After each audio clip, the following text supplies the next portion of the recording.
Welcome to the Deep Dive. Today we're tackling a phrase that confuses almost everyone who owns a car. Full coverage auto insurance. Yeah, it sounds great, right? But, our sources from autoinsurance.org really highlight that it's not just one single policy. Exactly. And thinking it covers everything, that can lead to some nasty financial surprises. That's the core issue, really. People often pay that average starting cost, maybe $119 a month, and think, okay, I'm totally covered. But full coverage, it's more like industry shorthand. Right. For three key pieces: liability, collision, and comprehensive. So our mission today is to break down what those actually do, and maybe more importantly, what they don't do. We want you to walk away knowing how to build a policy that genuinely protects your car and your wallet. Instead of just, guessing. It's about being an informed buyer. Okay, let's get into it. But hang on, before we really dive into collision versus comprehensive, if you're maybe wondering right now if you're paying too much, Which many people are. comparing rates is honestly the fastest way to save. Get a quote. Visit autoinsurance.org to find the most budget-friendly car insurance options. You'll get tailored quotes in just a few minutes. Full coverage is really about protecting your vehicle. Right, which is totally different from liability insurance, which, most states require. Exactly. Liability just covers damage to other people or their property if you cause the accident. Which leaves you completely exposed for your own car damage in a lot of situations. Like, say, a tree falls on your car during a storm. Not a crash. Not a crash. And if you only have liability, you're paying for those repairs or even a whole new car out of pocket. But with those full coverage components, specifically comprehensive in that case, you've got protection. It covers damage from collisions and these non-collision things. Like fire, theft, vandalism. Animals hitting your car, hail, floods, tornadoes, all that stuff falls under comprehensive. Okay, but here's something fascinating. Even the licensed agents who reviewed this info, they stress that full coverage is actually a really misleading term. It absolutely is. It doesn't cover every single possibility. And how one insurance company defines it might be different from another. Right. So you might need specific add-ons for, say, custom parts or a really expensive sound system you installed. Those often aren't included automatically. So it's more like a marketing phrase than a legal guarantee? Pretty much. And that variation between companies, that's exactly why you have to compare policies carefully. Company A might offer better rental car coverage in their full coverage package than Company B. You don't want to find that out after an accident. Definitely not. Understanding how different insurers define it is key. And since those definitions and the rates can vary so much, shopping around is crucial. Visit autoinsurance.org today to compare quotes tailored to your zip code and see exactly what each company includes in their full coverage package. Okay, let's talk about who actually needs this, because like you said, no state forces you to buy full coverage. Right. So when is it required?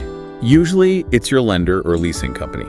If you've got a loan or lease on your car, they'll almost certainly require it. Makes sense. They want to protect their investment until you've paid it off. Exactly. They hold the primary financial risk. But beyond that, it's more about your personal situation, isn't it? Yeah, it's a personal risk calculation. Do you drive a newer, expensive car, live somewhere with lots of car theft, or maybe bad weather like hail? Or commute in heavy traffic every day? All good reasons. But the biggest one is probably, can you actually afford to repair or replace your car yourself if something happens? If that answer is no, you likely need full coverage. When does it make sense to drop full coverage? The main time is when your car is paid off and its value is pretty low. Like really low? Yeah, think about it. If your car is only worth, say, $2,000, and you have a $1,000 deductible for collision and comprehensive. The insurance company will only ever pay out a maximum of $1,000. Right. So if you have $2,000 saved up, are you willing to pay, maybe an extra $100, $120 a month in premiums just to protect that $1,000 difference? Probably not. You're better off just putting that premium money into your emergency fund. That's usually the smart financial move. And that logic really highlights the huge cost jump. We're seeing liability only averaging, $45 to $65 a month? Somewhere in there, yeah. While full coverage averages closer to $165, maybe $170 a month. That's a big difference, over $100 a month extra. It is. And you need to be sure your car's value justifies that extra cost. It forces you to really think about optimizing your coverage. So the cost difference is pretty stark, but then again, so is the peace of mind if something does happen. It's about figuring out what you truly need versus what you can skip. To explore all these options, including things like gap insurance and rental reimbursement, and see how they actually affect your rates from different companies, remember to check out autoinsurance.org today. All right, let's dig into the two main parts that protect your car itself: collision and comprehensive. Okay.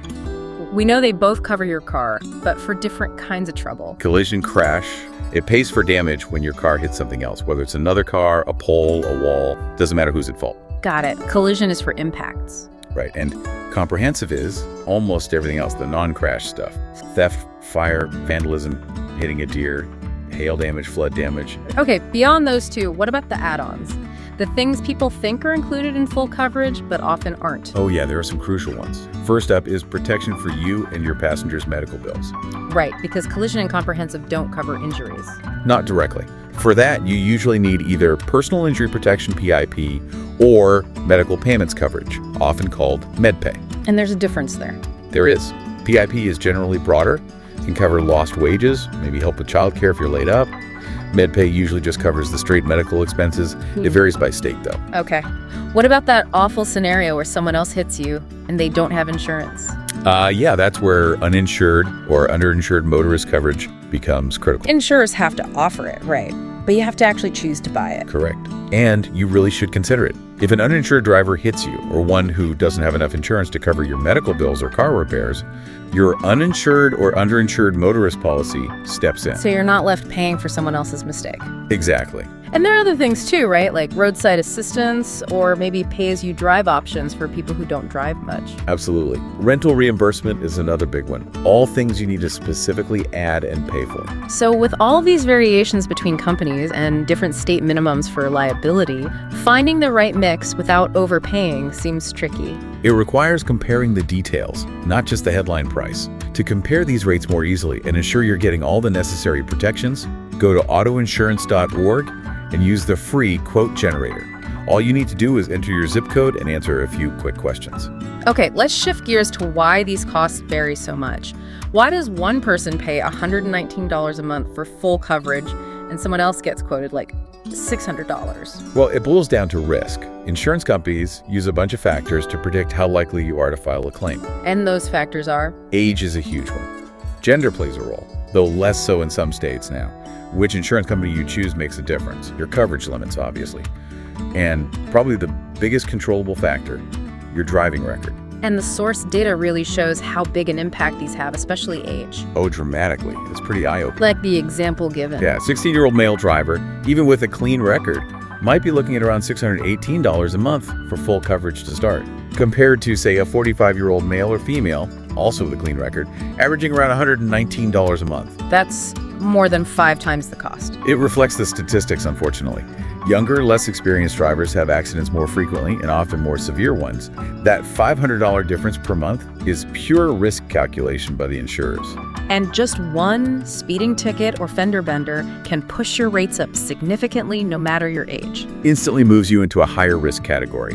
And it's not just your personal factors either. Where you live matters. Right, zip code affects rates too. Yeah.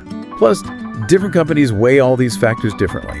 USAA, Geico, State Farm often come up as having competitive rates. But not always for everyone. Exactly. Company A might see your profile as lower risk than Company B does.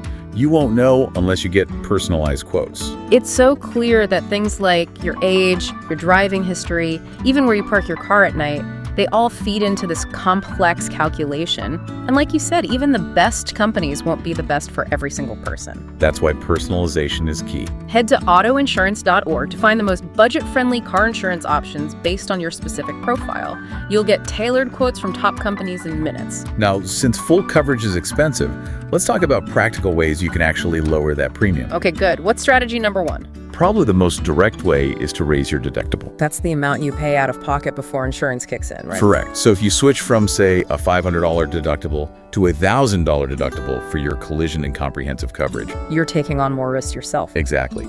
And the insurance company rewards that with a lower premium. The key, though, is you absolutely must have that $1,000 readily available in savings in case you need to make a claim. Don't raise it if you can't afford it.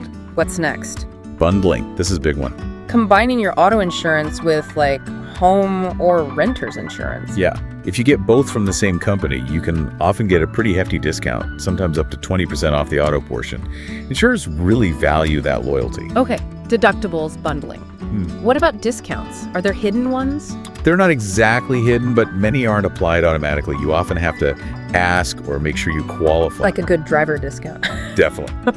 Or paying your entire premium up front, the paid-in-full discount. Having anti-theft devices installed can get you a discount. And those telematics programs, where the insurance company monitors your driving. Usage-based insurance, yeah. If you're a consistently safe, low-mileage driver, those can offer significant savings by proving your lower risk. But again, you have to opt in and ask about these things. So the takeaway is, know the discounts you might qualify for and actively pursue them. And keep shopping around. Absolutely. Because every insurer assesses risk differently, getting quotes from multiple companies is truly the only way to guarantee you're finding the best possible rate for your specific situation. Saving money really comes down to knowing your options, asking for discounts, and comparing offers. Use the free comparison tool at autoinsurance.org right now. Input your zip code to instantly view companies that have cheap auto insurance rates tailored for you, maximizing your savings through comparisons. Okay, so let's kind of bring this all together. A quick summary.